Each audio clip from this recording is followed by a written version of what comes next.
Join कर रहा है, अभी स्टार्ट होगा।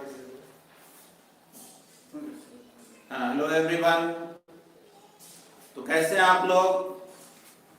उम्मीद है आप लोग बिल्कुल स्वस्थ होंगे और अच्छे से पढ़ रहे होंगे।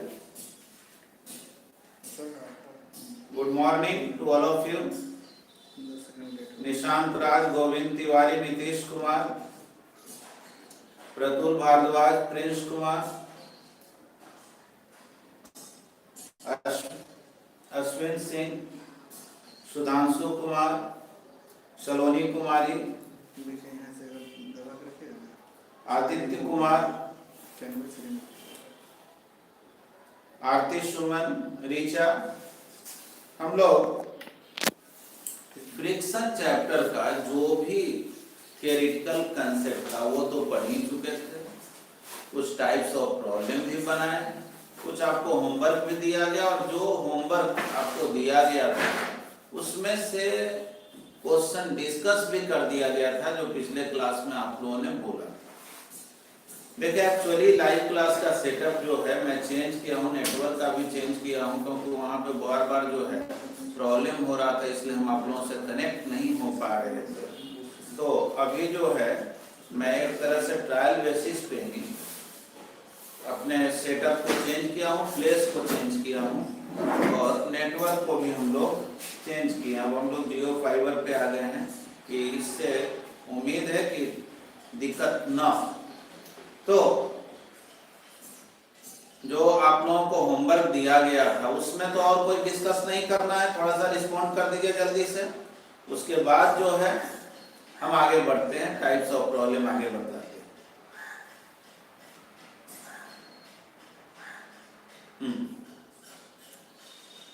1 से लेकर 13 तक प्रॉब्लम आपके होमवर्क में था, और उम्मीद है वो सब प्रॉब्लम जो है आप ट्राई कर चुके हैं, और उसमें जो दिक्कत था वो सब बता भी दिए हैं, इसलिए वो दिक्कत आपका होने वाला नहीं। तो ठीक ना, तो आगे बढ़े। चलिए आगे जो क्वेश्चन बताने गए, फिर मैं आपका कमेंट देखूंगा।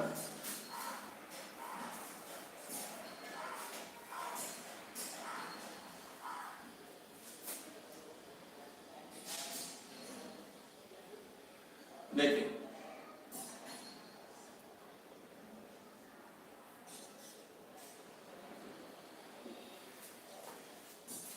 एक आदमी जो है या एक एथलीट जो है वो इस तरह हॉरिजॉन्टल सरफेस पे दौड़ते हुए जा रहा है, और कोएफिशिएंट ऑफ फ्रिक्शन दे दिया है 0.9। ठीक है, देखो पहले भी बतलाए कि हम लोग जब रोड पे चलते हैं, वॉक कर रहे होते हैं, तो हमारे पैर और जमीन के बीच जो फ्रिक्शन यूज में आता है वो स्टैटिक फ्रिक्शन है, क्योंकि मेरा पैर जो है ना जमीन पे फिसलते नहीं रहता, बस यहाँ से उठाए यहाँ रख दिए, फिर दूसरे पैर को उठाए आगे बढ़ा दिए। मतलब कि ये जैसे पैर इसका जमीन के कांटेक्ट में, और ये दूसरा पैर को आगे बढ़ाएगा, फिर ये पैर रुक जाएगा और अगला पैर फिर हवा में आ जाएगा। यानी इस तरह से एथलीट के पैर पे जो फ्रिक्शन लगता है वो फ्रिक्शन स्टैटिक फ्रिक्शन ही होता है। हाँ, अगर पैर फिसलने लगे तो वो काइनेटिक फ्रिक्शन हो जाएगा। तो देखो होता क्या है कि वो ऐसे ऐसे दौड़ता है इस तरह से, तो अपने पैर को किधर ढकेलना चाहता है, पीछे, इसीलिए फ्रिक्शन लगता है आगे। ये हम लोग काम पहले भी किए, और यही फ्रिक्शन जो है ना इस आदमी को एक्सेलरेट कराता है। तो F = m × देखो इतना तेज दौड़ने लगे आदमी ना कि फ्रिक्शन लिमिटिंग वैल्यू तक पहुंच जाए, यानी पैर अब फिसला के तब फिसला उस स्थिति में आ जाए। तो फ्रिक्शन जब अपने मैक्सिमम पर पहुंचेगा तो एक्सेलरेशन भी कहां पहुंच जाएगा, मैक्सिमम। तो क्वेश्चन में ये कह रहा है कि इसको 50 मीटर डिस्टेंस कवर करने में कितना टाइम लगेगा। ठीक ना, 50 मीटर डिस्टेंस कवर करने में कम से कम कितना टाइम लगेगा। देखो ये जो प्रॉब्लम बता रहे हैं वो ये सीधी का 15 नंबर की प्रॉब्लम है। कह रहा है क्या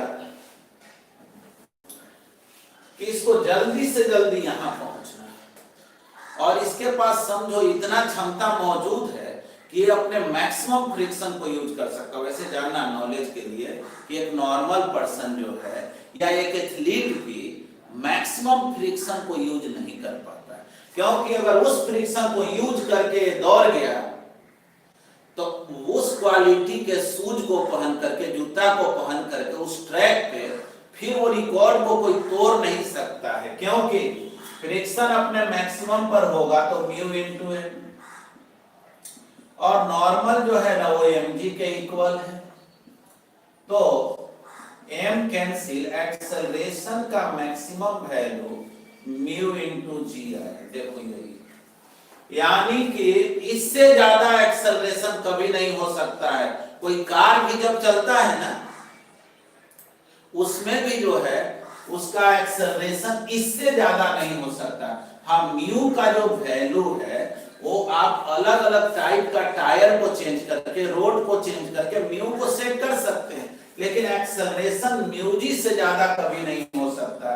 तो म्यू हो गया 0.9, जी हो गया 10, यानी कि ये आदमी अगर मैक्सिमम फ्रिक्शन तक यूज कर लिया तो एक्सेलरेशन 9 मीटर पर सेकंड स्क्वायर हो जाएगा। और तब 50 मीटर डिस्टेंस कवर करने में इसको कितना टाइम लगेगा, ये क्वेश्चन का फर्स्ट पार्ट है। तो बोलेंगे s = ut plus half at square, s हो गया 50 मीटर, u 0 स्टार्ट को 0 से किया है रेस्ट से, और एक्सेलरेशन हो गया 9 t स्क्वायर। देख लो तो t कितना आ गया 100/9, t स्क्वायर अंडर रूट कर दिए, बोलो टाइम कितना आ गया 10/3 है ना। इतना टाइम इसको लगेगा 50 मीटर डिस्टेंस कवर करने में। लेकिन थोड़ा सोच लो, अगर इतना एक्सेलरेशन से कोई आदमी चलेगा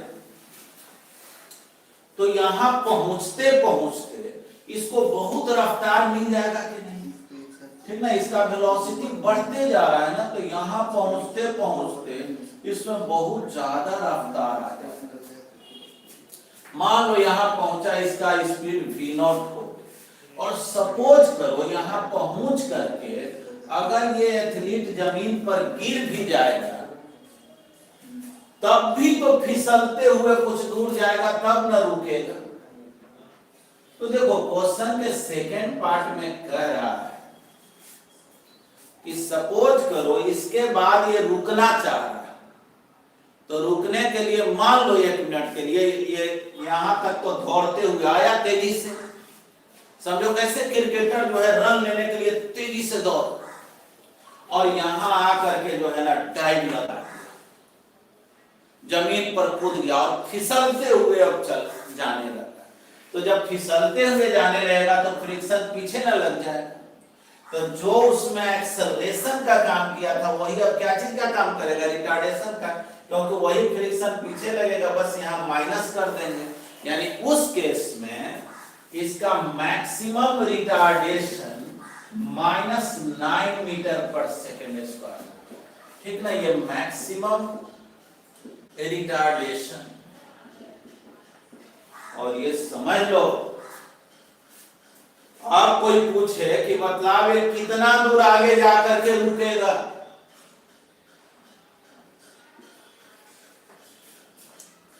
तो देखो अगर कॉमन सेंस का बात करें ना, इसको फिर से 50 मीटर ही जाना पड़ेगा, उसके पहले रुकने वाला नहीं। सोचो यहां से दौड़ना शुरू किया था और हर 1 सेकेंड में उसका वेलोसिटी 9 मीटर पर सेकेंड से बढ़ते गया था। यहां आते आते स्पीड जो है इतना ज्यादा हो गया होगा कि जमीन पर कूदेगा भी तो वही ना रिटार्डेशन हो गया, तब फिसलते हुए भी जाएगा तब भी 50 मीटर उसको जाना पड़ेगा। लेकिन अब कहोगे मैथमेटिकली कैसे प्रूव होगा, तो बोलेंगे काम करो, यहाँ 0 था, यहाँ स्पीड क्या होगा निकाल लो, तो v² = u² 2s। यहाँ पर स्पीड क्या होगा तो मान लो इस स्पीड को हम v नॉट बोले, u तो 0 है, एक्सेलरेशन 9 है और s 50। देखो तो v नॉट कितना आ गया, सॉल्व करो, ये 30 आया क्या, 30 मीटर पर सेकंड, ये 900 है ना, 30 मीटर पर सेकंड। मतलब कि ये आदमी एथलीट जब यहां पहुंचेगा तो इसका स्पीड 30 मीटर पर सेकंड होगा। अब कितना दूर आगे जाकर के रुक जाएगा अगर फिसलते हुए गया। तो अगर हम लोग बात करें स्टॉपिंग डिस्टेंस, याद करो स्टॉपिंग डिस्टेंस हो गया, हम लोग पढ़े थे ना u²/2 म्यू जी, यहाँ v नॉट है तो v नॉट स्क्वायर/2 म्यू जी। बोलो जी v नॉट का वैल्यू कितना, तो v नॉट है 30, तो म्यू कितना, तो 0.9, जी कितना 10, थोड़ा सॉल्व करो ना, कितना आ गया 900 डिवाइडेड बाय 80, एस हो गया 50 मीटर। मतलब कि अगर कोई क्रिकेटर पहला रन लेने के लिए दौड़ा और मैक्सिमम एक्सेलरेशन तक बाय द वे पहुंच गया, तो समझ लो जितना दूर दौड़ के गया है रुकने के लिए भी उतना जाना पड़ेगा, फिर यहां से लौट करके आना पड़ेगा। ऐसे प्रैक्टिकली पॉसिबल नहीं है ना। तो चलिए ये क्वेश्चन आप लोगों को समझ में आया कि नहीं, थोड़ा रिस्पॉन्ड करें तो।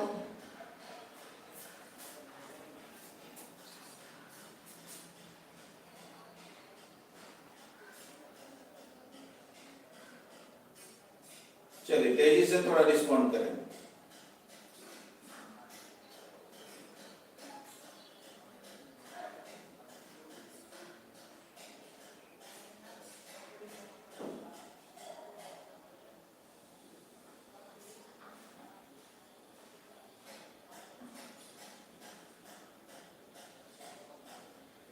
हाँ, जो लोग भी इसमें तो कोई कमेंट है, देखते हैं। चलिए सब लोग बोल रहे हैं yes sir, no problem sir.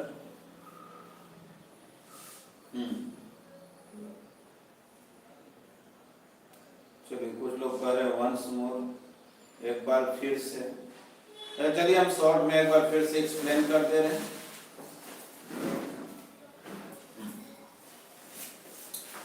देखिए क्वेश्चन ये है कि एक एथलीट जो है रोड पे दौड़ते हुए या मान लो ग्राउंड में दौड़ते हुए जा रहा है, उसके पैर और जमीन के बीच कोएफिशिएंट ऑफ फ्रिक्शन 0.9। तो देखो जब आदमी पैदल चलता है या दौड़ता है तो वो स्टैटिक फ्रिक्शन को यूज में लाता है। जब तक पैर जमीन पर स्लाइड न करे तब तक काइनेटिक फ्रिक्शन नहीं आता है। तो मान लो ये इतना तेज दौड़ रहा है कि इसका पैर फिसलने की स्थिति में आ गया, यानी कि लिमिटिंग वैल्यू पर पहुंच गया। तो यही फ्रिक्शन हम लोगों को आगे ले जाने में मदद करता है। तो आगे फोर्स लग रहा है फ्रिक्शन का, फ्रिक्शन हो गया मास इनटू एक्सेलरेशन। और आप जानते हैं ना फ्रिक्शन का मैक्सिमम वैल्यू होता है म्यू इनटू एन। तो एन तो ऊपर लग रहा है, नॉर्मल ऊपर एमजी नीचे, अब वो दिखाए नहीं है, नॉर्मल ऊपर एमजी नीचे, तो एन हो गया एमजी के इक्वल, एम एम कैंसिल, तो एक्सेलरेशन ज्यादा से ज्यादा आया म्यू इनटू जी, जो इक्वल हो गया किसके 9 मीटर पर सेकंड स्क्वायर। अब इस एक्सेलरेशन से ये आदमी दौड़ते हुए जाएगा तो पूछ रहा है कि 50 मीटर जाने में कितना टाइम लगेगा। तो क्या हुआ, s = ut + हाफ at। इससे कम टाइम तो नहीं ना लग सकता, क्योंकि ये अपने मैक्सिमम एक्सेलरेशन यूज कर लिया। अब आप ये कितना भी कोशिश कर ले, इससे ज्यादा एक्सेलरेशन पॉसिबल नहीं है। म्यू इनटू जी से ज्यादा एक्सेलरेशन पॉसिबल नहीं है। याद रखना कि रोड पे आदमी चले, कार चले, मोटरसाइकिल चले, वो चलता है फ्रिक्शन के कारण। जमीन में कोई फ्रिक्शन अगर ना हो तो पैर आगे पीछे करते रहो, कहीं जाने वाले नहीं है ना। कार में भी जो है ना उसका टायर ऐसे रोटेट करता है, और ठीक ना, जैसे टायर ऐसे ऐसे रोटेट कर, अगर जमीन में फ्रिक्शन है तो बस वहीं पे रोटेट करते रहे।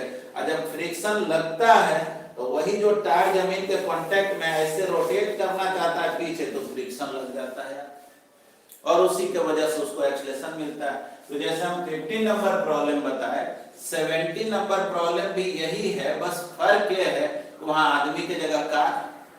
तो कार को भी चलाने वाला कौन है? अब तो कहोगे चलाने वाला ड्राइवर है, इंजन है, बिल्कुल नहीं, वो सब तो अलग जगह है, वो एक्सटर्नल पार्ट है। मेन पार्ट कौन है? वो फ्रिक्शन है। फ्रिक्शन नहीं रहेगा तो इंजन क्या करता है? वो टायर को ऐसे ऐसे रोटेट कराता है। इंजन का काम रोटेट कराना है, जितने तेज रोटेट कराया उतना ही कार फास्ट चलता है। लेकिन जमीन में फ्रिक्शन नहीं हो तो कितना भी तेज रोटेट कराओ, बस वहीं को वहीं बना रहे। अब चलो, जैसे ये आदमी दौड़ते हुए आया 50 मीटर, यहां जब पहुंचा तो इसका स्पीड क्या होगा? तो इस फॉर्मूला से निकाल सकते हैं, इसका कोई जरूरत नहीं है, तो ये को मिटा दे। तो स्पीड क्या है? हम लोग निकाले 30 मीटर पर सेकेंड आया। अब जो है कितना दूर आगे जाने के बाद रुके? तो स्टॉपिंग डिस्टेंस पढ़े थे ना कि कोई भी ब्लॉक को अगर u स्पीड से फेंक दो रोड पे तो कितना दूर जाने के बाद रुकता है? u स्क्वायर डिवाइडेड बाय 2 या v not square divided by 2 mu. v not कितना है? ना वैल्यू पुट किए, बन गया, है ना? कोई दिक्कत है इसमें? अब उम्मीद है समझ गए होंगे आप लोग। अब जो है ना आगे बढ़ते हैं, तो याद रखिएगा 70 नंबर जब प्रॉब्लम ट्राई करेंगे तो उसको जो है ना इसी मेथड से ट्राई करेंगे। 15 टाइप का है, बस आदमी की जगह कार आ गया।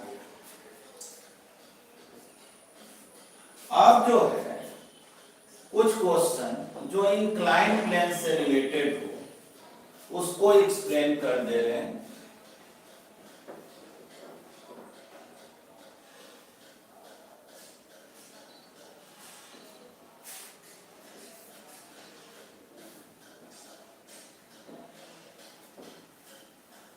देखें,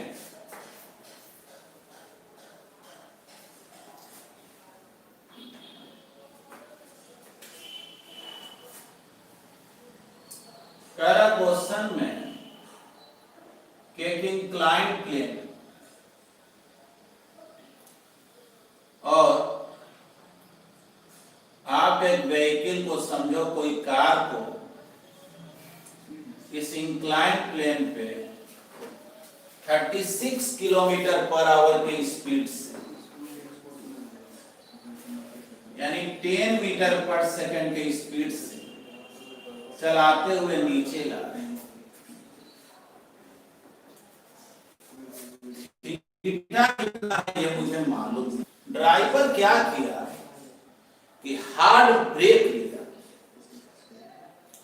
और गाड़ी फिसलते हुए आने लगा। हार्ड ब्रेक लिया, गाड़ी फिसलते हुए आने लगा और कुछ दूर चलने के बाद जो है ना गाड़ी रुक। क्वेश्चन में दे दिया है 5 मीटर जाने के बाद गाड़ी रुक,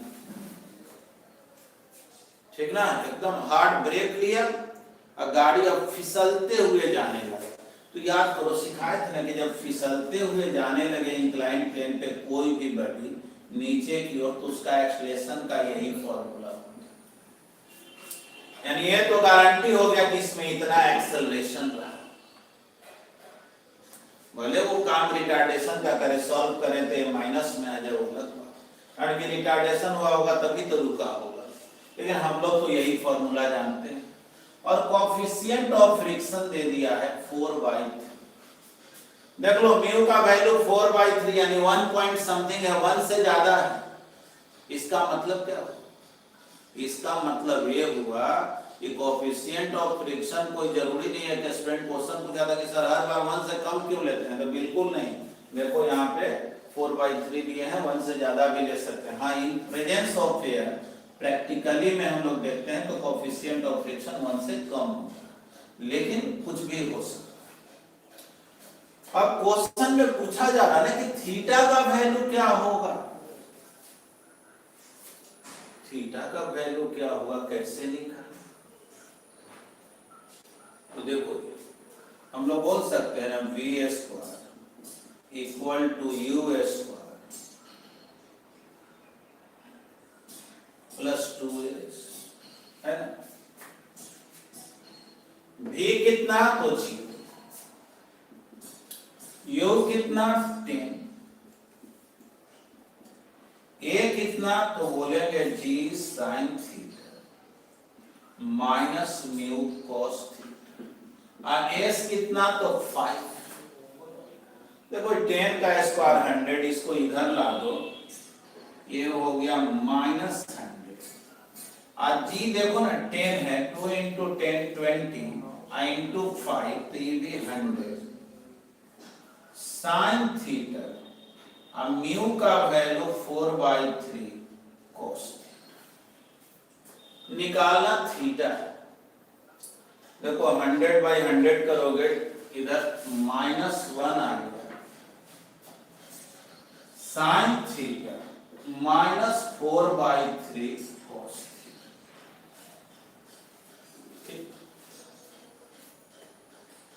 देखो अब थीटा के लिए इसको सॉल्व करना है।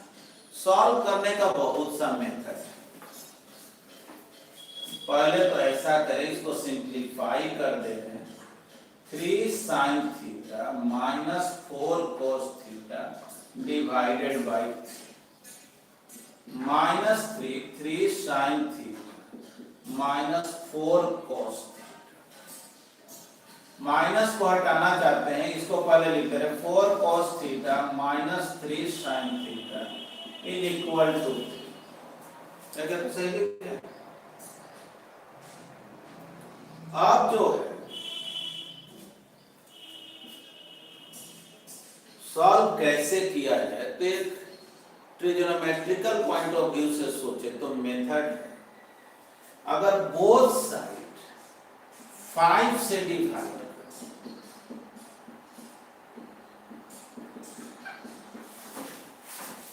तो देखो तो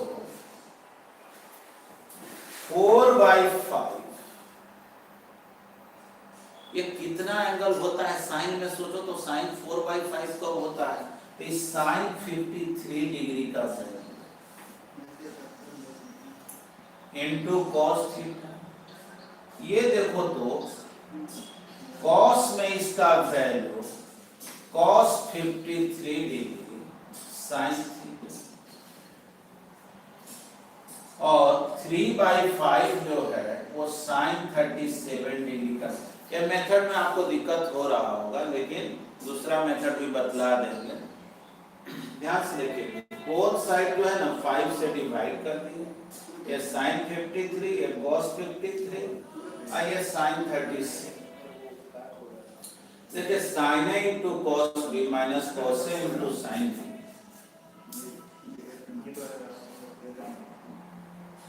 sin a माइनस, देखिए तो 53 माइनस थीटा हो गया 37,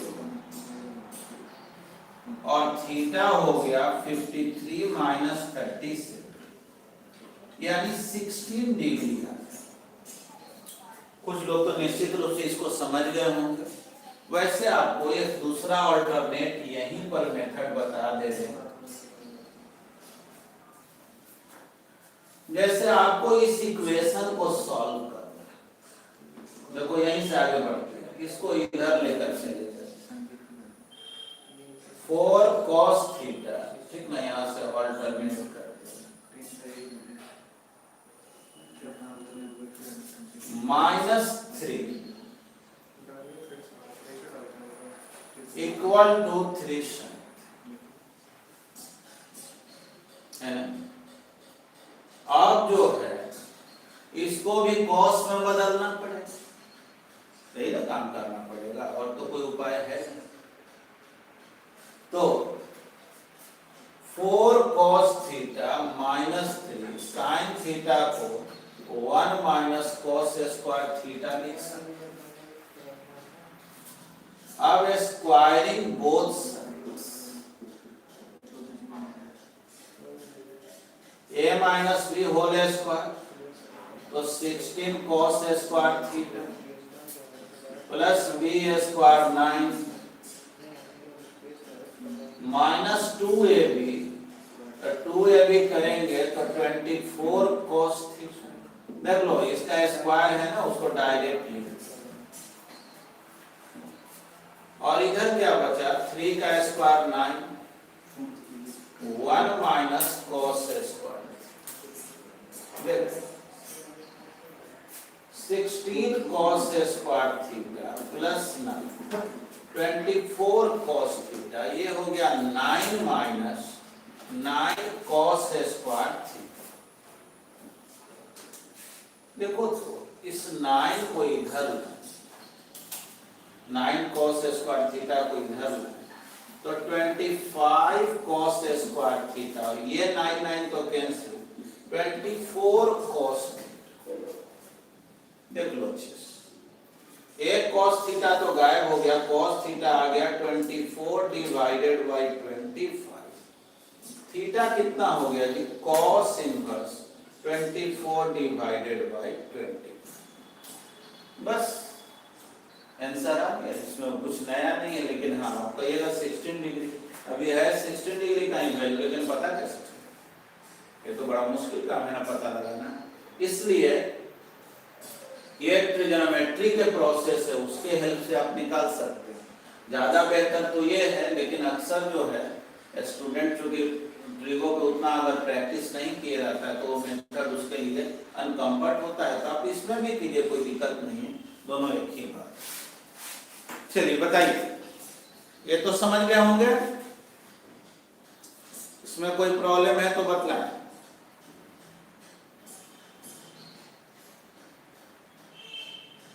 जल्दी से थोड़ा रिस्पॉन्ड करें,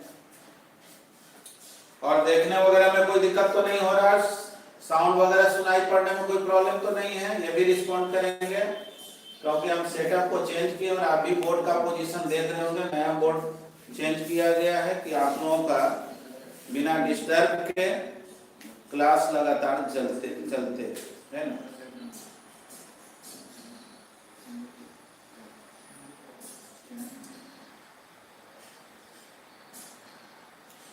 बीच में लगातार जो है डिस्टरबेंस क्रिएट हो जा रहा था। मैं कोशिश करूंगा कि कुछ ही दिन के बाद आपका क्लास को ऑनलाइन क्लास ही रहे, लेकिन रेगुलर हम कर, जिससे कि आप पर डे कम से कम, मान लीजिए जो लोग डायरेक्ट लेक्चर तक हम लोगों से कनेक्ट होते हैं वो कनेक्ट होंगे, जो लोग कनेक्ट नहीं होते हैं वो लोग जो हैं वो कम से कम अपलोडेड लेक्चर को देख लेना, थोड़ा हम लोग फास्ट हो जाएंगे इसी बहाने। चलिए, बहुत लोग तो रिस्पॉन्ड नहीं किए, प्रिय रंजन कुमार, सुधांशु कुमार, अश्विनी सिंह,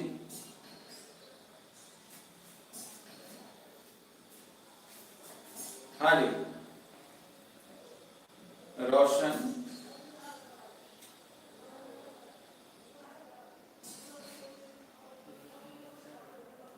देखिए ऑफलाइन कब से होगा क्या बताया जाए, देखते हैं ऑफलाइन जब होगा तो आपको बताएंगे। चलिए आगे बढ़ते हैं।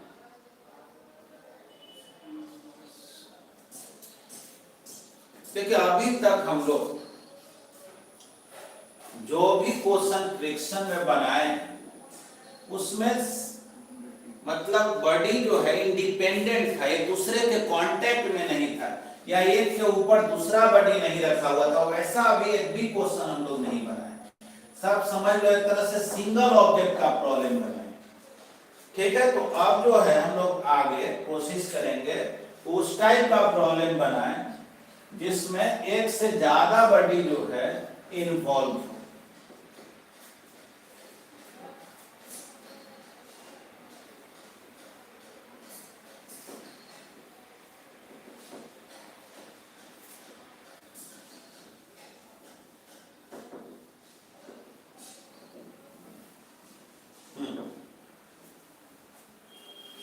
चलिए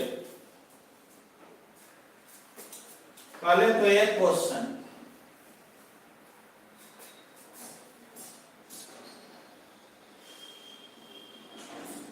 जिसमें एक से ज्यादा ऑब्जेक्ट इन्वॉल्व हो। देखिए एक बात तो आप जानते हैं, A to Z क्वेश्चन बता देंगे तो फिर होमवर्क में आपको ट्राई करने के लिए नहीं रहेगा, तो सब क्वेश्चन तो बताएंगे नहीं, बीच बीच में कुछ क्वेश्चन बताएंगे और होमवर्क में देंगे, नहीं बनेगा तो फिर उसको डिस्कस करेंगे। अब देखिए क्वेश्चन है, एक प्लेटफॉर्म है, एक स्लैब है, एक आदमी जो है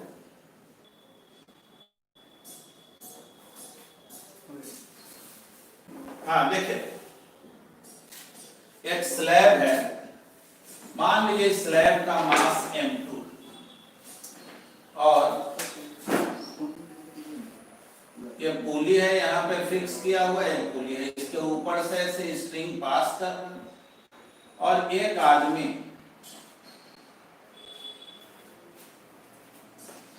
इस रस्सी को पकड़े हुए है।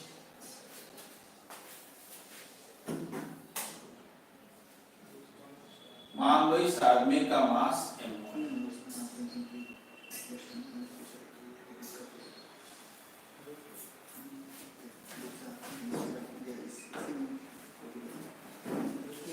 ये आदमी रस्सी को पुल कर रहा, खींच रहा।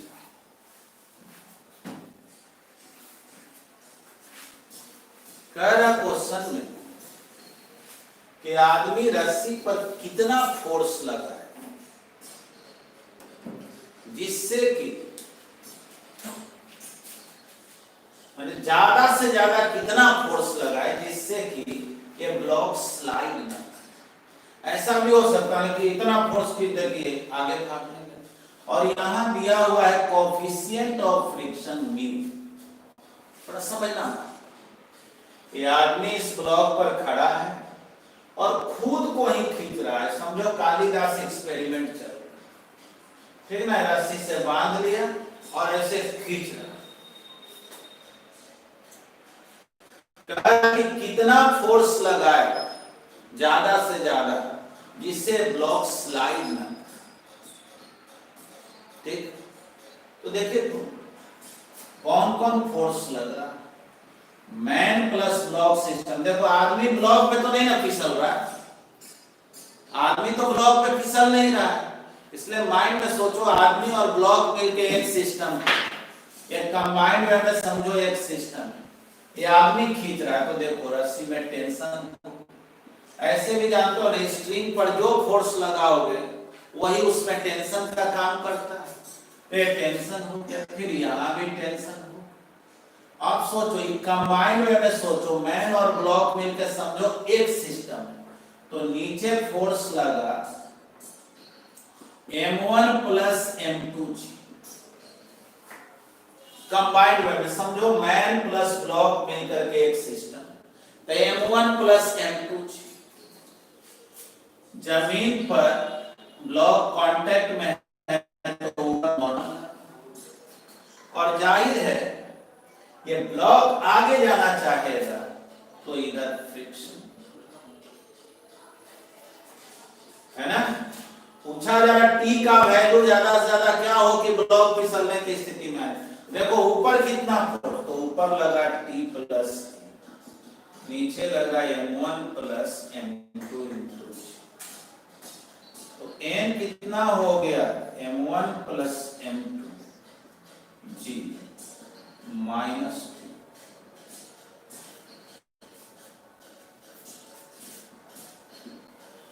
है ना, m1 plus m2g minus t का वैल्यू मुझे निकालना है ना, t का वैल्यू निकालना। कैसे निकाला जाए भाई t का, थोड़ा सोचो बढ़िया। नॉर्मल तो निकला ना, ये सिस्टम चल नहीं रहा, चलने की स्थिति में है, तो जितना आगे फोर्स उतना पीछे, तो आगे ले जाने वाला कौन फोर्स है टी, विरोध करने वाला कौन है फ्रिक्शन, और जानते हो ना फ्रिक्शन होता है म्यू इंटू एन, चलने की स्थिति में फ्रिक्शन म्यू इंटू एन, और एन का वैल्यू कितना m1 प्लस m2g माइनस, बस बन गया। टी आपको निकालना है, T mu m1 plus m2g minus mu T, mu T को इधर लाओ, टी कॉमन हो गया, 1 plus mu m1 plus m2 into G. बोलिए टी कितने के equal, mu divided by 1 plus m1 plus m2 into G. बस बन गया। कितना सिंपल है कि नहीं, कोई दिक्कत नहीं है इसमें। तो ये जो है प्रॉब्लम 21 आपको मिलेगा। हाँ, तो थोड़ा आप लोग जल्दी से रिस्पॉन्ड करें। तो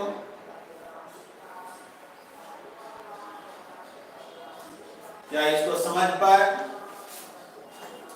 देखिए इस क्वेश्चन में आदमी ब्लॉक के ऊपर था और आदमी ब्लॉक पर फिसल नहीं रहा था। तो अगर फिसल नहीं रहा है तब आप समझिए दोनों मिलकर के एक ही सिस्टम है और उस तरह से भी काम कर सकते। चलिए, प्रिय रंजन बोल रहे हैं कि यह सब समझ गए। चलिए जल्दी जल्दी आप लोग कमेंट करें।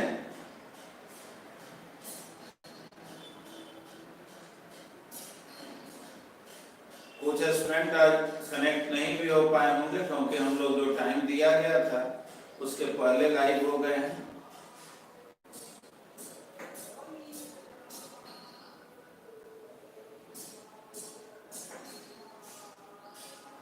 चलिए प्रिंसी जल्दी जल्दी आप लोग कमेंट करें, आगे बढ़ना है।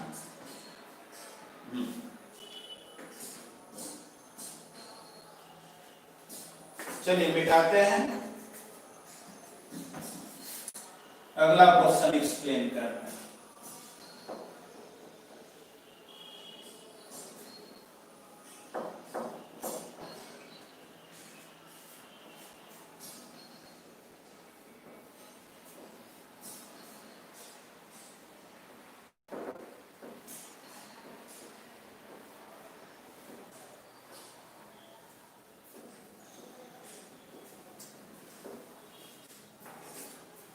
ठीक है, वो ऐसा ही क्वेश्चन ले रहे हैं जिसमें एक से ज्यादा ऑब्जेक्ट इन्वॉल्व और एक के ऊपर दूसरा रखा गया।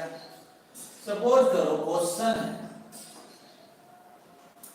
कि एक ब्लॉक है, उसके ऊपर में दूसरा ब्लॉक को रख दिया, मान लो m1 मास का, m2 मास का।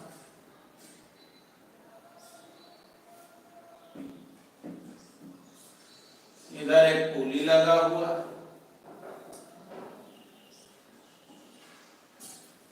इस दीवार में सपोर्ट लगा हुआ। बड़ा समझे।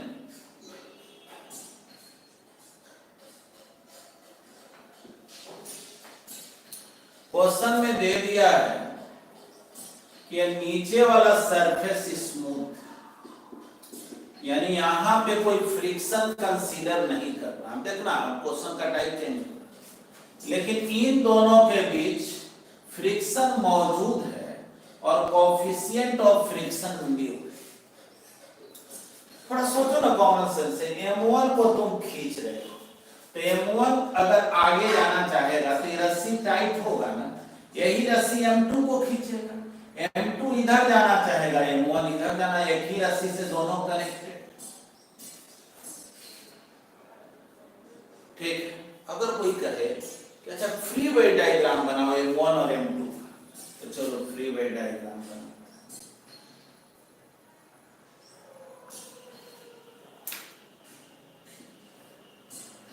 कौन कौन फोर्स लग रहा है? ऊपर लग रहा है नॉर्मल, नीचे लग रहा है m1 और इधर लग रहा है F और इधर जो है वो टेंस।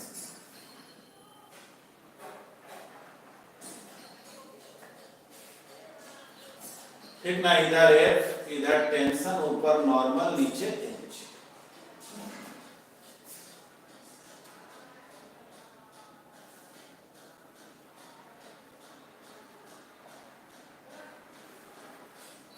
सोचो इस ब्लॉक पर जो नॉर्मल ऊपर लग रहा है वही नॉर्मल इस पर नीचे। देखना देखना यहाँ से कंसेप्ट चेंज हो रहा। M1 का फ्रीवे डायग्राम बनाया ना, ऊपर नॉर्मल नीचे mg, इधर F इधर टेंशन। एक चीज और सोचो, M1 आगे जाना चाहेगा, इधर फ्रिक्शन लगेगा, F1। अब थोड़ा सोचना, इस पर जो नॉर्मल ऊपर लग रहा है वही नॉर्मल M2 पर किधर लगेगा, नीचे? नहीं, जो इस पर नॉर्मल ऊपर लगा वही नॉर्मल इस पर नीचे। इसके अलावा नीचे लग रहा है M2, जमीन पे रखा हुआ है तो एक नॉर्मल यहां लगेगा। देखो रस्सी यहां कनेक्टेड है तो टेंशन यहां लगेगा। देखो ध्यान से सुनना जो बात बोलने जा रहे हैं। देखो नॉर्मल रिएक्शन और फ्रिक्शन दो ऐसा फोर्स होता है जो जब भी लगता है तो दोनों ऑब्जेक्ट पे लगता है, कोई एक ऑब्जेक्ट पे नहीं लगता। जैसे देखो हम हाथ पे दूसरे पे रगड़ रहे हैं तो मेरे एक हाथ पर फ्रिक्शन पीछे लगेगा तो वही फ्रिक्शन दूसरे हाथ पर लगेगा। एक हाथ पे नॉर्मल इधर रहेगा तो वही नॉर्मल इस पर इधर लगेगा, ठीक ना? यानी नॉर्मल और फ्रिक्शन दो ऐसा फोर्स है जो जब भी लगता है तो दोनों ऑब्जेक्ट पर लगता है। जैसे देखो M1 पे जो नॉर्मल ऊपर लगा वही नॉर्मल M2 पर किधर लगेगा, नीचे। M1 पर जो फ्रिक्शन पीछे लगा वही फ्रिक्शन M2 पर किधर, ठीक ना? जैसे अगर हम अपने हाथ को बोर्ड पर स्लाइड करा रहे हैं तो मेरे हाथ पर फ्रिक्शन पीछे लग रहा तो वही फ्रिक्शन बोर्ड पर किधर लग रहा, आगे। ऐसा नहीं हो सकता कि मेरे हाथ पर फ्रिक्शन लगे और बोर्ड पर नहीं लगे। जब भी होगा दोनों पे लगे, क्योंकि मेरे हाथ पर फ्रिक्शन बोर्ड लगा रहा है पीछे की ओर, तो वही फ्रिक्शन है बोर्ड पे लगाएंगे आगे। तो वैसे ही आगे से याद कर लेना है, जब भी दो ऑब्जेक्ट एक दूसरे के कांटेक्ट में हो तो एक पर जितना नॉर्मल लगेगा दूसरा पर भी उतना ही नॉर्मल होगा अपोजिट डायरेक्शन पर। एक पर जितना फ्रिक्शन जिस डायरेक्शन में होगा दूसरे पर अपोजिट डायरेक्शन में उतना ही फ्रिक्शन, ठीक? अब देखो क्वेश्चन में क्या कह रहा है कि कितना फोर्स अप्लाई करें कि ये जो ब्लॉक है वो स्लाइड ना करे, ज्यादा से ज्यादा कितना, यानी कि स्लाइड नहीं करा, फिसलने की स्थिति में आ जाए लेकिन स्लाइड नहीं, यानी लिमिटिंग फ्रिक्शन का बात, तो ठीक है। बोलेंगे अगर स्लाइड नहीं कर रहा है तो ये जो F है वो किसके इक्वल होना चाहिए, T प्लस F1। तो बोलेंगे F इक्वल होना चाहिए T प्लस F। अब ये भी स्लाइड नहीं कर रहा, कारण कि अगर ये फिसलेगा तो इसको तो जाना ही पड़ जाएगा, एक ही रस्सी से कनेक्टेड। T किसके इक्वल, तो F1।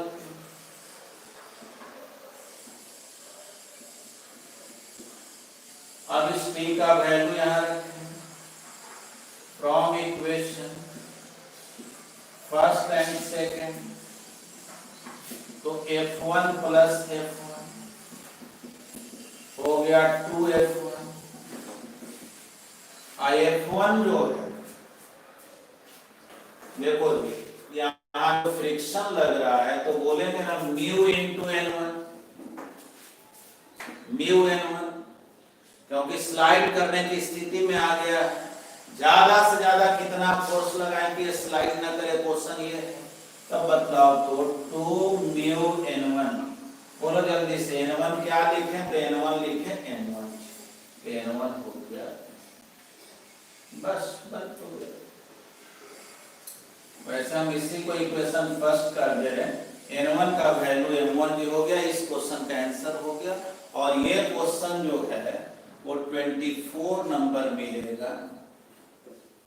कैसे बतलाइए पहले कि ये क्वेश्चन आप समझ पाए कि नहीं, थोड़ा सा आप लोग कमेंट करें।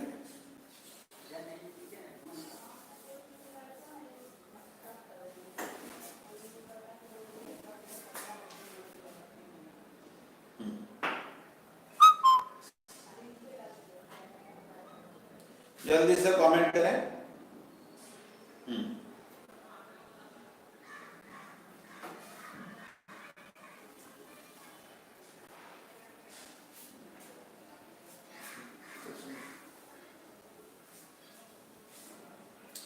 चलिए सब लोग बोल रहे हैं यस सर, प्रिय रंजन, रीचा, नीतीश कुमार। चलिए और लोग भी जिनको भी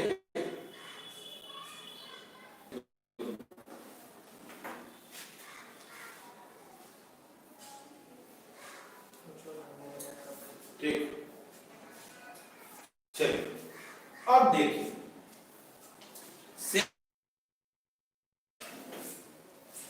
देखिए क्वेश्चन पूछने वाला है ना कि आपके केवल नॉलेज का टेस्ट नहीं लेता, केवल कंसेप्ट का टेस्ट नहीं लेता है, बहुत बार जो है ना वो आपके साइकोलॉजी का टेस्ट लेता है। मतलब वो ये जानता है कि स्टूडेंट कहाँ पे जाके कंफ्यूज करता है। अब जैसे देखिए ये जो क्वेश्चन बताए 24 नंबर है, और अब देखिए इसको तो मैं मिटा दे रहा हूँ और 26 नंबर मैं इसी को बना दे रहा हूँ। और देखिए अब इसी क्वेश्चन में क्या कह रहा है, कह रहा है कि ब्लॉक है ना, इसका मास m1 है। हालांकि आपके बुक में जो है ना स्मॉल m और कैपिटल M लिख दिया, हम सुविधा के लिए m1 m2 लिख दिया कि कोई कंफ्यूजन ना। अब देखो इसी क्वेश्चन में क्या कर रहा है, कह रहा है जो ब्लॉक है ना इस पर हम Q चार्ज दे दिए प्लस Q।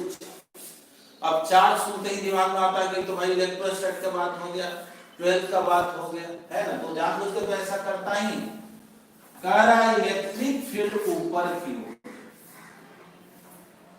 अब माइंड में है कि भाई इलेक्ट्रिक फील्ड क्या होता है, तो कोई बात नहीं, पेशेंस रख के क्वेश्चन। अब क्वेश्चन में आगे क्या कह रहा है, इस इलेक्ट्रिक फील्ड के कारण m1 पर ऊपर की ओर एक फोर्स लग रहा है Q इंटू E। यानी बस सब बात बनाना था, यही बात बताने के लिए। मतलब बाकी जो फोर्स लग रहा वो तो लग ही रहा है। जब आप चार्ज को रखे और इलेक्ट्रिक फील्ड सेट किए तो एक नया फोर्स आ गया, कौन, Q इंटू E, और वो फोर्स किधर डायरेक्टेड है, तो अपवर्ड। अपवर्ड में क्यों, तो क्यों छोड़िए, क्वेश्चन में दिया हुआ ऐसे जानिए इलेक्ट्रिक फील्ड अपवर्ड में है तो पॉजिटिव चार्ज पर फोर्स अपवर्ड में होगा, लेकिन उस सब का कोई जरूरत नहीं। हम सीधे क्वेश्चन ही में दिया हुआ है कि इस पर ऊपर की ओर क्यू फोर्स, तो बाकी तो फोर्स लग ही रहा है जैसे लग रहा, बस एक नया फोर्स कौन आ गया, क्यू। तो कोई कहेगा कि तो बतलाइए F का वैल्यू क्या होगा, क्वेश्चन नहीं ना है, ज्यादा से ज्यादा F का वैल्यू क्या होगा, स्लाइड ना करें। तो F equal T plus F1 तो बोलेंगे, फिर T इक्वल F1 तो बोलेंगे बिल्कुल। F1 का वैल्यू यहाँ, T का वैल्यू यहाँ रख दो, 2F1 म्यू N1 बोलेंगे एकदम सही है, कोई दिक्कत नहीं। लेकिन N1 का वैल्यू कितना, तो क्या बोलोगे N1 इक्वल M1 जी, नहीं ना, एक और फोर्स आ गया ना, तो बस यहीं पे बातचीत, बाकी तो सब कुछ वही। बोलेंगे N1 plus QB is equal to M1, यानी N1 किसके इक्वल, M1G माइनस, बस। यानी कि N1 का केवल वैल्यू चेंज कर देना है, इसको इक्वेशन A बोलते हैं। From equation A F is equal to 2 mu N1, और N1 क्या लिख दिए, M1G माइनस Q। यही प्रॉब्लम नंबर 26 है ना। बस केवल वो नॉर्मल के वैल्यू को इनडायरेक्टली चेंज कर दिया है, ज्यादा कुछ नहीं किया है। नॉर्मल को इस तरह से चेंज किया है कि एक नजर में आप थोड़ा कंफ्यूज कर है ना। चलिए मिटा दे इसको, जल्दी से थोड़ा रिस्पॉन्ड करें, इसमें तो दिक्कत नहीं होना चाहिए। देखते हैं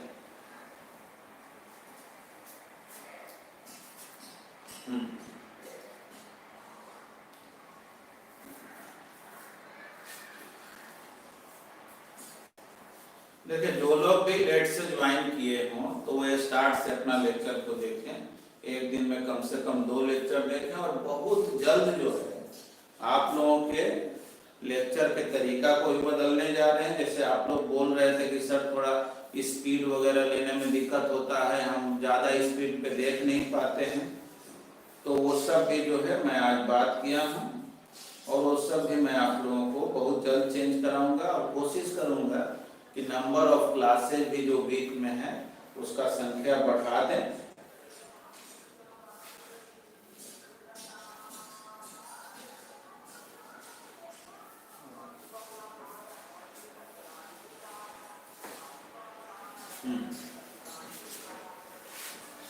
रिस्पॉन्ड करते रहिए।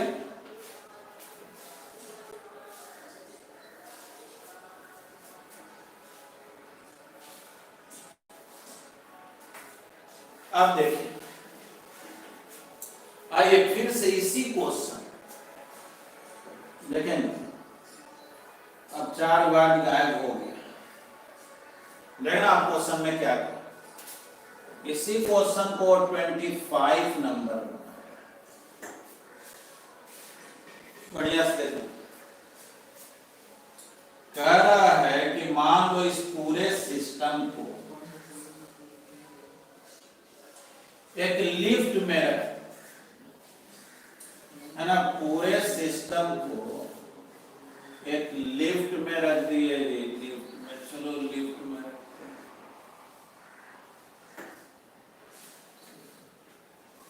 और ये जो लिफ्ट है ना, वो ए एक्सेलरेशन से डाउनवर्ड में जाने लगा। क्वेश्चन वही के वही है। एफ का वैल्यू क्या हो ज्यादा से ज्यादा कि ब्लॉक स्लाइड, लेकिन पूरा सिस्टम कहाँ आ गया? लिफ्ट। तो चलिए आप भी तो लिफ्ट ही में रहिए, लिफ्ट में खड़ा होकर इसको खींचिए, क्या दिक्कत। तो आप जानते हैं कि जब आप लिफ्ट में बैठ जाएंगे और कोई भी ऑब्जेक्ट पर को देखेंगे तो आपको एक नया फोर्स दिखाई पड़ेगा, वो सीडो फोर्स। तो सोचो लिफ्ट ए एक्सेलरेशन से नीचे जा रहा है, तो इस m1 पर अब क्यूबी तो नहीं दिखाई पड़ेगा, एक नया फोर्स दिखाई पड़ेगा, सीडो फोर्स, जो कितने के इक्वल है?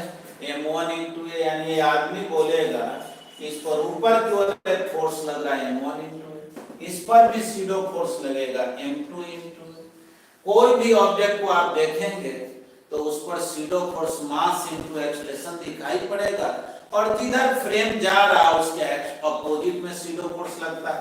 तो लिफ्ट का एक्सेलरेशन डाउनवर्ड में है तो वो अपोजिट में।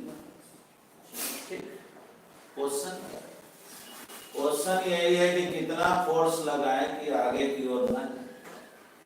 तो चलिए भाई, आप लिफ्ट में बैठे हुए हैं, खींच रहे हैं इसको, और आप बोल रहे हैं आगे जा ही नहीं रहे। एफ किसके इक्वल? तो टी प्लस F1। टी किसके इक्वल? तो F1। टी का वैल्यू रखे 2F1 म्यू है। अब N1 के जगह क्या लिखे, थोड़ा सोच, है ना। N1 के जगह क्या लिखे? लिफ्ट में बैठा हुआ आदमी बोलेगा कि देखो भाई, हम तो कहीं जा नहीं रहे, लिफ्ट कहीं जा नहीं रहा, M1 M2 भी कहीं जा नहीं रहा, उसको तो जाते हुए नजर आएगा नहीं, क्योंकि लिफ्ट में बैठा हुआ। तो बोलेगा ना जितना ऊपर फोर्स उतना नीचे फोर्स। तो ऊपर कितना? N1 प्लस M1 और नीचे M1। बोलो N1 कितना हो गया? M1G minus M1। तो N1 का वैल्यू पुट कर देना, M1G माइनस M1, यानी F हो गया 2 म्यू M1 G माइनस। बस यही आंसर है ना। तो ये हो गया प्रॉब्लम नंबर 25, यानी 24, 25 और 26, ये तीनों क्वेश्चन को आप पढ़ लें। मतलब ये कोई दिक्कत तो नहीं है। जल्दी से रिस्पॉन्ड करें आप लोग। अभी मेरे सामने कोई स्क्रीन तो नहीं लगा हुआ है, बहुत जल्दी हम अरेंज कर रहे हैं कि जिससे आपका कमेंट जो है मुझे डायरेक्ट दिखते रहे।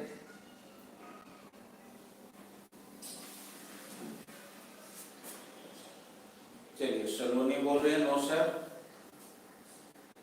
और भी स्टूडेंट जो लोग भी जल्दी जल्दी कमेंट करें।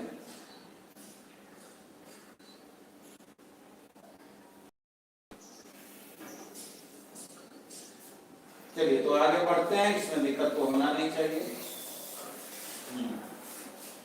चलिए, ऋचा, सुधांशु, प्रिय रंजन, अंकित, हाँ किसी को दिक्कत नहीं है। आप जो है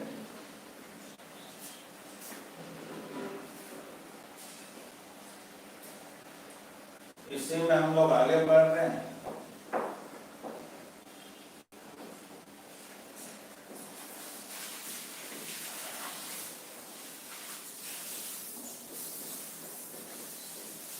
देखिए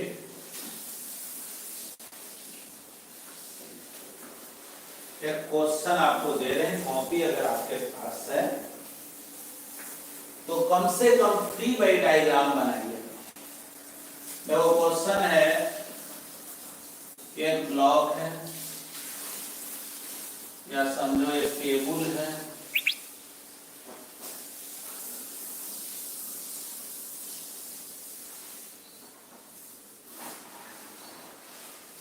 ठीक ना, एक बड़ा सा ब्लॉक है और इसके ऊपर में एक ब्लॉक को रख, बढ़िया से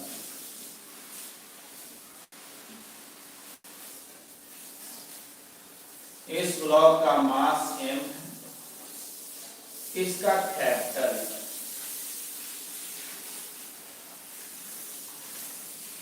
है ना। समझो कि टेबल के ऊपर में एक बुक रखा हुआ है और इन दोनों के बीच में कोएफिशिएंट ऑफ फ्रिक्शन म्यू, ये भी रफ सरफेस ही है लेकिन यहाँ कोएफिशिएंट ऑफ फ्रिक्शन क्या है ये मुझे नहीं मालूम है। इतना मालूम है कि ये भी रफ सरफेस, स्मूथ नहीं। थोड़ा देखना, क्वेश्चन में कह रहा है कि इस ब्लॉक को हम खींच रहे हैं, ठीक ना, इस ब्लॉक को हम पुल कर रहे हैं, ये ब्लॉक तो जरूर फिसल रहा है लेकिन ये टेबल जो है ना वो रेस्ट में, ये ब्लॉक फिसल रहा है लेकिन टेबल रेस्ट में। यानी समझो बेंच पर बुक रखा हुआ है, टेबल पर बुक रखा हुआ है, बुक को हम खींच रहे हैं, बुक तो फिसलते हुए जा रहा, बुक मोशन में है लेकिन टेबल रुका। बुक के मास को स्मॉल है, इसको कैपिटल एम बोलेंगे। चलो क्वेश्चन क्या है, बात की बात है, क्वेश्चन है तो कुछ ना कुछ तो होगा। पहले फ्री बाई डायग्राम बनाओ कि ऊपर वाला जो छोटा सा ब्लॉक है यानी समझो जो बुक है और जो टेबल या बड़ा सा जो ब्लॉक है, कौन कौन फोर्स लग रहा है इस पर, थोड़ा सोचो तो इस पर एक फोर्स तो साफ साफ दिख रहा, वो है F। जान ही रहे हो इस पर ऊपर लगेगा नॉर्मल, नीचे लगेगा इसका अपना वेट mg, और सोचो ये आगे की ओर फिसलते हुए जा रहा है तो यहाँ जो फ्रिक्शन है वो काइनेटिक फ्रिक्शन है और जाहिर है वो फ्रिक्शन इधर। सोचो बढ़िया से, ब्लॉक को खींच रहे हैं, ब्लॉक फिसलते हुए आगे जा रहा तो जाहिर है इधर फ्रिक्शन है ना। तो सोचो एक मिनट के लिए, ऊपर नॉर्मल, तो जो नॉर्मल इस छोटा वाला ब्लॉक पर ऊपर लगा है वही नॉर्मल इस पर नीचे है, और जो फ्रिक्शन इस पर इधर लगा है वही फ्रिक्शन इस पर। क्या कोई कंफ्यूजन है? इसके अलावे देख लो बढ़िया से, क्योंकि फ्री बाई डायग्राम का बहुत जरूरत पड़ेगा। क्या करेगा, कोई कोई क्वेश्चन है ब्लॉक पर दूसरा तीसरा ऐसे रख देगा, वही सब तो मेन क्वेश्चन फ्रिक्शन का होता है, उसी में स्टूडेंट को दिक्कत होता है। क्या बोले कि स्मॉलर ब्लॉक पर ऊपर नॉर्मल, नीचे mg, आगे पीछे फ्रिक्शन। देखो नॉर्मल जो इस पर ऊपर लगा है वही नॉर्मल इस पर नीचे, जो इस पर फ्रिक्शन इधर लगा वही फ्रिक्शन। इसके अलावे इसका अपना वेट है नीचे कैपिटल है, फिर एक बड़ा वाला ब्लॉक जमीन के कांटेक्ट में है तो जमीन भी नॉर्मल लगा है। सोचो ये जो फ्रिक्शन है वो चाहेगा कि टेबल आगे खिस नहीं चाहेगा ना कि ये बड़ा वाला जो ब्लॉक है वो भी आगे जाए। अगर जमीन में कोई फ्रिक्शन नहीं होगा तो याद रखो आगे इसको जाना ही पड़ेगा, रुका हुआ नहीं हो सकता। यानी अगर टेबल जो है स्मूथ सरफेस पे रखा है और उसके ऊपर तुम बुक को रख दो, बुक को खींचोगे ना, टेबल को भी चलना पड़ेगा। लेकिन यहाँ पे पहले तो कहा गया फ्री वेट डायग्राम बनाओ, ये रफ सरफेस है ना, तो टेबल जब आगे जाना चाहेगा या आगे जाएगा तो इधर फ्रिक्शन, इसको एफ डैश सोच लो बढ़िया। यानी कि ब्लॉक चले ना चले वो सब अलग मैटर है, फ्री बॉडी डायग्राम तो ये होगा है ना। आप क्वेश्चन बता, क्वेश्चन में कह रहा है कि ये बतलाओ ये जो ग्राउंड है, ये जो रफ सरफेस है, वो इस बिगर ब्लॉक पे कितना फ्रिक्शन लगाएगा, यानी एफ डैश का वैल्यू। एफ डैश का वैल्यू बतलाओ क्या होगा। तो बोलेंगे एफ डैश जो है वो एफ के इक्वल, कितना एफ डैश जो है वो एफ के इक्वल।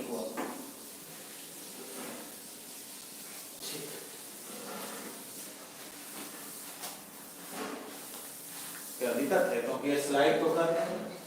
और एफ किसके इक्वल, तो बोलेंगे क्या कह दोगे कि स्मॉल एफ कैपिटल एफ के इक्वल है। ए स्मॉलर ब्लॉक अगर स्लाइड नहीं करता तब तो कैपिटल एफ और स्मॉल एफ इक्वल होगा, लेकिन जब ये स्लाइड कर रहा है तो काइनेटिक फ्रिक्शन है ना, तो स्मॉल एफ का वैल्यू तो मुझे मालूम है, स्मॉल एफ का वैल्यू म्यू इनटू एन, क्योंकि काइनेटिक फ्रिक्शन का तो यही फार्मूला होता है। और जल्दी से बतला दो नॉर्मल किसके इक्वल, तो ऊपर नॉर्मल नीचे mg, n इक्वल mg, बस फ्रिक्शन निकल गया, इसका कौन बुझेगा। लेकिन ये तो ये वाला फ्रिक्शन है निकला और मुझे ये फ्रिक्शन चाहिए, तो ये तो हम इसलिए लिख पाए क्योंकि स्मॉलर ब्लॉक बिगर ब्लॉक पर स्लाइड करा। बोलेंगे as a smaller block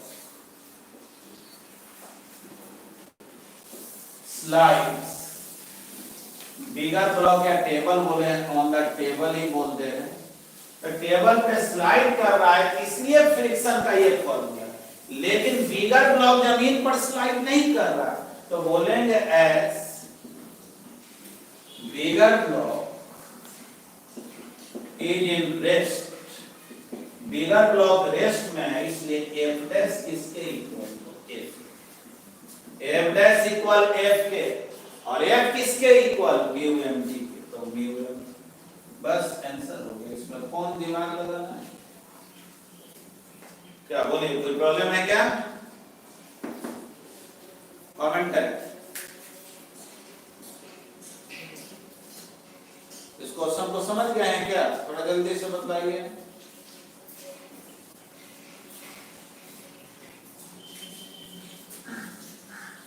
चलिए प्रिंसी बोल रही है no problem, Sonali yes sir. चलिए जल्दी जल्दी आप लोग कमेंट करें। मेरी इच्छा यस सर।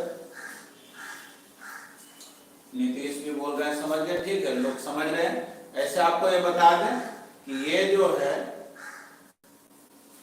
27 नंबर प्रॉब्लम है एससी वर्मा के। देखिए एक स्टूडेंट ले दिया एक बार फिर से, आप लोगों को इतना आराम से धीरे धीरे बताया जा रहा है, ध्यान से देखिए। जो स्मॉलर ब्लॉक है वो टेबल पर फिसल रहा, लेकिन टेबल रुका हुआ, तो स्मॉलर ब्लॉक पर कौन कौन फोर्स लगेगा, ऊपर नॉर्मल, नीचे mg, आगे एफ लग रहा है तो पीछे फ्रिक्शन। और एक ब्लॉक दूसरे के कांटेक्ट में रहता है, तो अभी बतलाएं कि जो नॉर्मल इस पर ऊपर लगा है वही नॉर्मल इस पर नीचे, जो फ्रिक्शन इस पर इधर लगा है वही फ्रिक्शन इस पर आगे। और इस बड़ा वाला ब्लॉक का फ्री वेट डायग्राम देखेंगे तो इसका अपना वेट है, नीचे mg जमीन के कारण नॉर्मल लगा, और बड़ा वाला ब्लॉक आगे फिसलना चाहेगा तो इधर एफ डैश। कह रहा है क्वेश्चन में कि बड़ा वाला ब्लॉक फिसल नहीं रहा, तो एफ डैश किसके इक्वल? तो एफ, कभी ने नहीं फिसल रहा होगा, तो एफ डैश इक्वल एफ के, और एफ किसके इक्वल? तो एफ तो इन दोनों के बीच का फ्रिक्शन है, तो इन दोनों के बीच का जो फ्रिक्शन है वो तो काइनेटिक फ्रिक्शन है, क्योंकि ये तो फिसल रहा, और फिसलता है तो फ्रिक्शन का फार्मूला होता है म्यू इनटू एन, और एन किसके इक्वल है? mg के, तो फ्रिक्शन म्यू mg यानी एफ डैश इक्वल एफ के, और एफ इक्वल किसके है? म्यू mg, है ना। एक सिंपल सा क्वेश्चन है। वैसे 27 नंबर प्रॉब्लम है एससी वर्मा का। हाँ, एक बात बता दें कि आपने से बहुत से लोग जो हैं 27 नंबर क्वेश्चन पढ़ते हैं, लेकिन उसमें फिगर वो देख लेते हैं 28 का, क्योंकि 27 के नीचे जो फिगर दिया हुआ है वो 28 नंबर का है, और कुछ लोग कंफ्यूज करके उसी को नया क्वेश्चन समझ लेते हैं, तो क्वेश्चन बनाते समय थोड़ा ध्यान रखें। आप जो है इसको मिटाते हैं,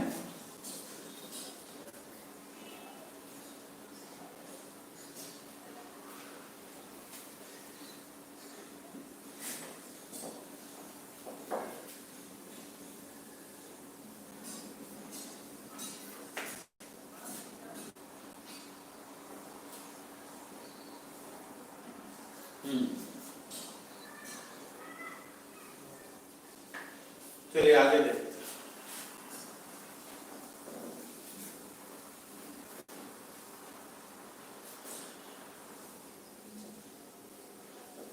कुछ क्वेश्चन ऐसा रहता है जो देखने में टफ लगता है, बनाना उतना टफ नहीं होता।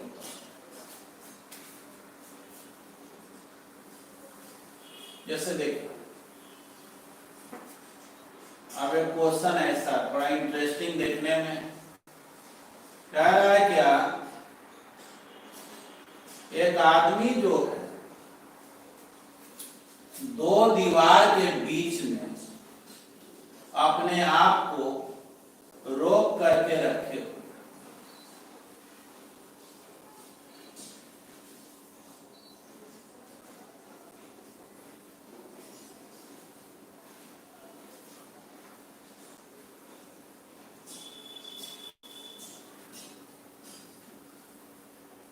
ठीक ना, दो दीवार के हेल्प से अपने आप को रोक करके रखे,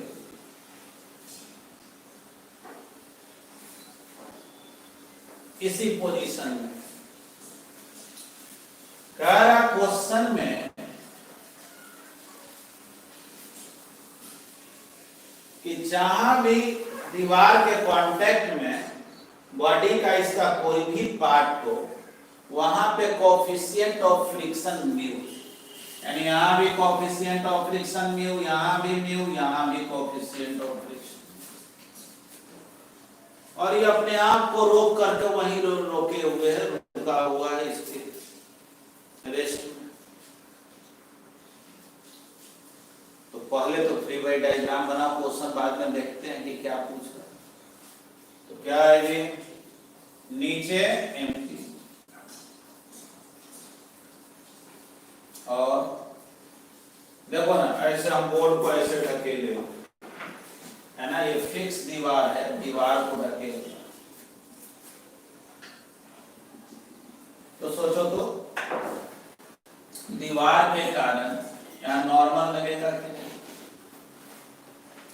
मान लो ये N2, ये N3, सोचो दीवार को ऐसे तुम दाब करके रोके हुए और तुम्हारा हाथ एकदम फिसलना चाह रहा है, ऐसे नहीं, नीचे ही ना जाना चाहेगा। mg नीचे लग रहा है तो mg के कारण नीचे जाना चाहेगा कि नहीं? तो नीचे जाना चाहेगा तो इधर फ्रिक्शन लगा F, यहाँ फ्रिक्शन लगा F, यहाँ फ्रिक्शन लगा F, ऐसे कोएफिशिएंट और फ्रिक्शन सब जगह म्यू,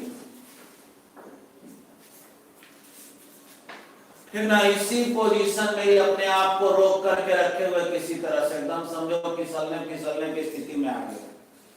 तो एक बात तो समझो, अगर ये रुका हुआ है तो इसका मतलब जितना फोर्स लग रहा है टुवर्ड्स राइट, उतना ही लग रहा है टुवर्ड्स लेफ्ट, यानी n3 इक्वल है n1 प्लस n2। नहीं, n1 प्लस n2 किसके इक्वल? तो n3 के। चलो ये तो क्वेश्चन का सेकंड, जितना अपवर्ड फोर्स उतना डाउनवर्ड फोर्स। तो बोलो अपवर्ड फोर्स कितना? F1 plus F2 plus F3 और डाउनवर्ड mg। तो क्वेश्चन का फर्स्ट पार्ट में यही करा, प्रूव करो एक दीवार जितना नॉर्मल फोर्स लगाएगा दूसरा दीवार भी उतना ही नॉर्मल फोर्स लगाएगा। चलो प्रूव तो हो, जितना ऊपर उतना नीचे। तो F1 plus F2 plus F3 equal mg। अब F1 अगर देखें तो mu n2 mu n3 equal किसके? mg। म्यू कॉमन निकाल लो, n1 plus n2 plus n3 mg। क्या गड़बड़ हो गया? अब देखो ये n1 प्लस n2 इक्वल किसके? n3। तो mu n3 plus n3 equal mg। तो 2 म्यू n3 इक्वल mg के, तो n3 कितना हो गया? mg divided by 2। क्या कोई गड़बड़ हो गया क्या? देख लो, n1 प्लस n2 मिलके n3 है। क्वेश्चन में यही पूछ रहा है कि कोई एक दीवार नॉर्मल कितना लगाएगा। तो एक दीवार कितना नॉर्मल लगाएगा तो n3 का वैल्यू निकाल दे रहे हैं। और इस दीवार का भी पूछ रहा था, n1 प्लस n2 होता है, n1 प्लस n2 बोले चाहे n3 बोले, दोनों तो एक ही बात है। जितना ये दीवार नॉर्मल लगाएगा उतना ही ये दीवार नॉर्मल लगाएगा, है ना। तो n3 का वैल्यू mg बाई 2 म्यू आ गया। बोलिए, रिस्पॉन्ड करिए, इसमें कोई दिक्कत तो नहीं है। वैसे ये जो है 30 नंबर प्रॉब्लम।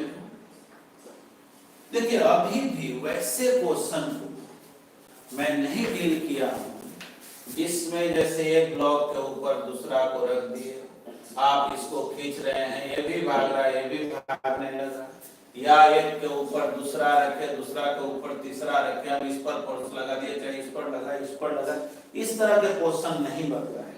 तो खैर वही लास्ट टाइप है बताना। इस क्वेश्चन को तो आप समझे होंगे। चलिए जल्दी से थोड़ा रिस्पॉन्ड करें आप लोग।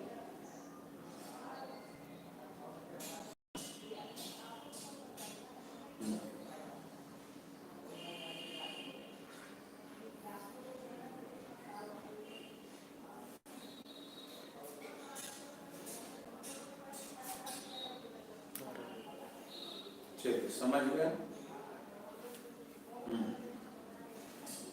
क्लियर है।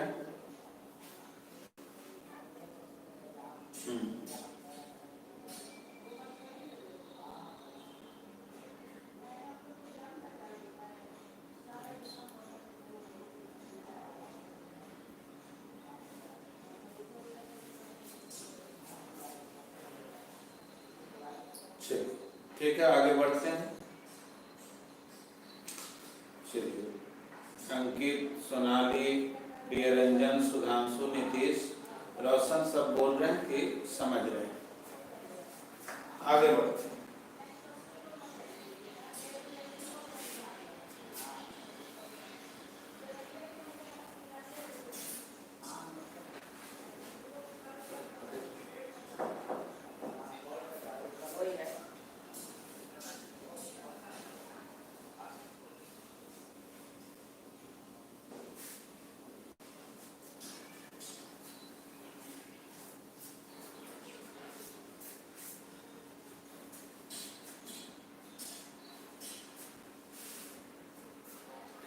देखिए ये क्वेश्चन है कि एक इंक्लाइन प्लेन है, इसमें हम लोग दो ब्लॉक को रखें।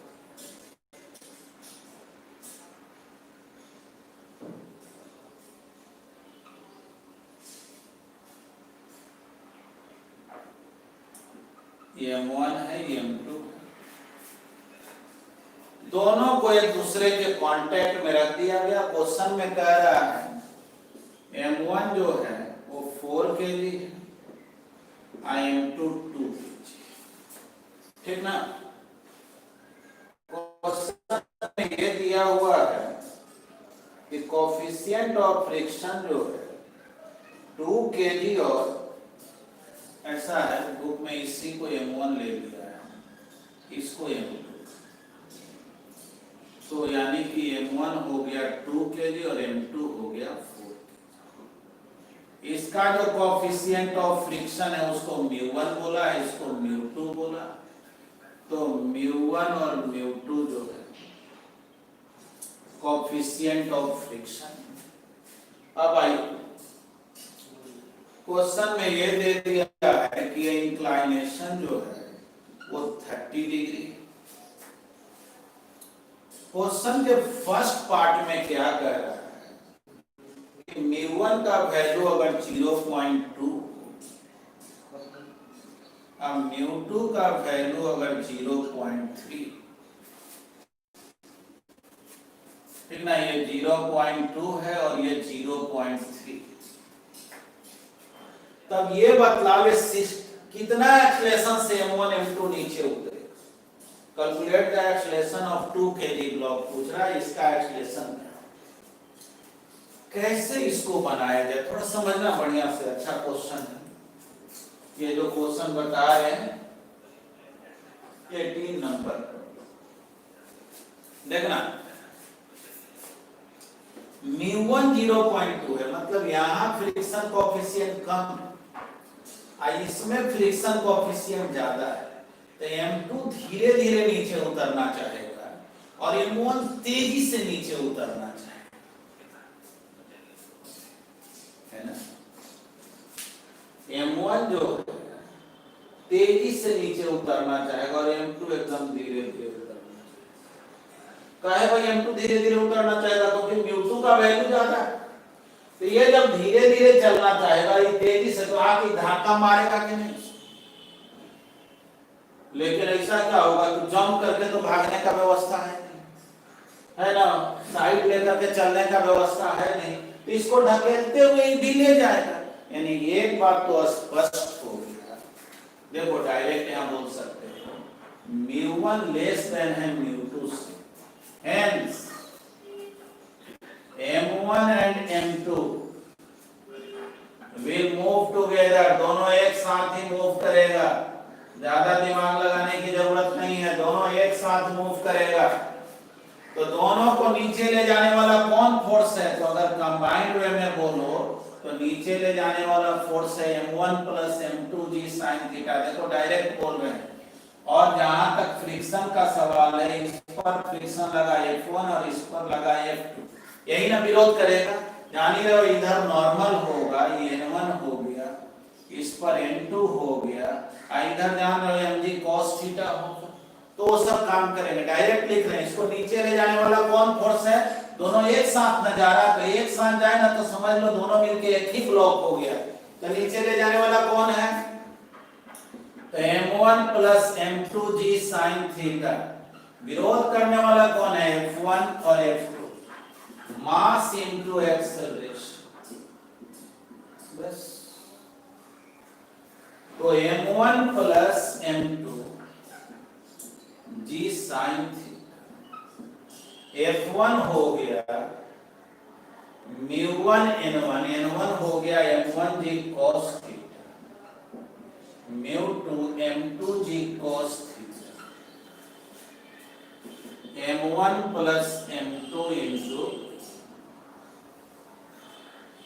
बस M1 मालूम, M2 मालूम, μ1 μ2 सब मालूम।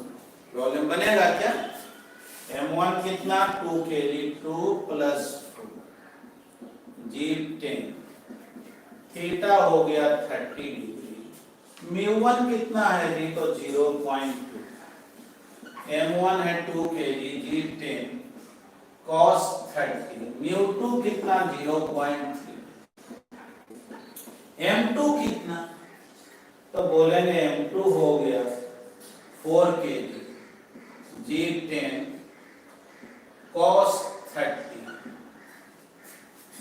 m1 plus m2 2 plus 4 into, ये देखो भाई वैल्यू रखो, अब सॉल्व करो, इसमें आप कोई बहुत दिमाग नहीं लगाना।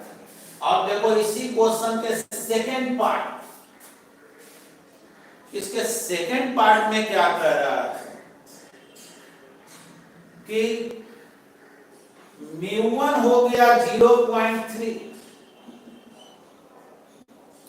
और μ2 हो गया 0.2। तो सोचो m2 चाहेगा कि हम तेजी से नीचे उतरे क्योंकि उसका फ्रिक्शन कोएफिशिएंट कम, और m1 चाहेगा नहीं भैया हम आराम से नीचे उतरे, तो क्या होगा m2 अपना चला जाएगा, m1 अपना धीरे धीरे आएगा, कोई दिक्कत थोड़ी है इसमें, ढकेलने का तो कोई बात है नहीं, समझ रहे हो ना। यहाँ पे चूंकि μ2 जो है कम, इसका मतलब ये हुआ कि μ2 जो है, m2 जो है वो तेज चलना चाहेगा और m1 धीरे धीरे चलना चाहेगा। तो पूछा जाए कि बतलाओ m1 का एक्सीलरेशन क्या होगा, m2 का एक्सीलरेशन क्या होगा, तो बोलेंगे भाई ये तो दोनों इंडिपेंडेंट मूव करेगा एक दूसरे से, मतलब m2 अपना तेज चलना चाह रहा है, आगे में है, कोई ज्वाइंट ब्लॉक तो है नहीं एक दूसरे के पास, तो अपना m2 नीचे उतर जाएगा, m1 भी धीरे धीरे उतरेगा। तो देखो यहाँ बोलेंगे कि μ1 μ2 से बड़ा है, hence m1 and m2 will slide freely, एक दूसरे से कोई मतलब नहीं है। तब एक्सेलरेशन क्या होगा m1 का, तो बोलेंगे इसमें कौन बुद्धि लगाना, g sin theta minus mu cos theta पे हम μ1 cos, m2 का तो g sin theta minus mu two cos theta, बस उसमें तो कोई दिक्कत है नहीं, बस आंसर हो गया है ना, वैल्यू पुट कर देना है क्योंकि दोनों अलग अलग मूव करेगा। तो चलिए हम लोग तो यहाँ तक सीखे, आप लोग क्या कीजिएगा कि जो भी रेस्ट ऑफ प्रॉब्लम है कुछ सॉल्व एग्जांपल वगैरह देखिएगा, है ना, अदर बुक्स भी हो तो देखेंगे, कुछ टाइप्स ऑफ प्रॉब्लम बचा हुआ और जितना आपसे हो सके ट्राई कीजिए, है ना, कारण कि कुछ क्वेश्चन में तो निश्चित रूप से आपको दिक्कत होगा। एक तरह से समझिए कि टोटल क्वेश्चन ही आपके होमवर्क में है, लेकिन फिर भी जो दिक्कत होगा वो तो मैं सब बताऊंगा ही, और जो टाइप भी अलग है, जैसे आप ट्राई कीजिएगा 22, 23, 28, तो इसमें आपको दिक्कत होगा, फिर भी आप ट्राई कीजिएगा। एम करीम के बुक में भी ट्राई कीजिएगा। हाँ, एम करीम के बुक जब ट्राई करेंगे तो उसमें याद रखिएगा कि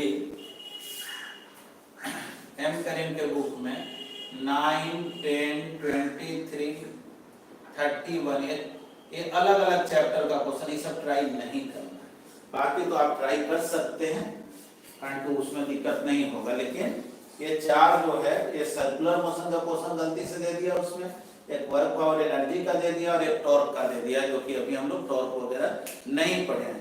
तो इस क्लास को यहीं पर एंड कर रहे हैं और अगले क्लास में उम्मीद हम लोग फ्रिक्शन को फिनिश कर लेंगे और उसके बाद जो है स्टार्ट करेंगे सर्कुलर मोशन को, ठीक है। तो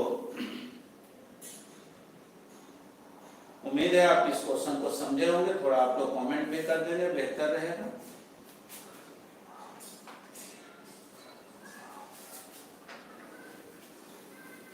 चलिए, थैंक यू, धन्यवाद, हैव ए नाइस डे।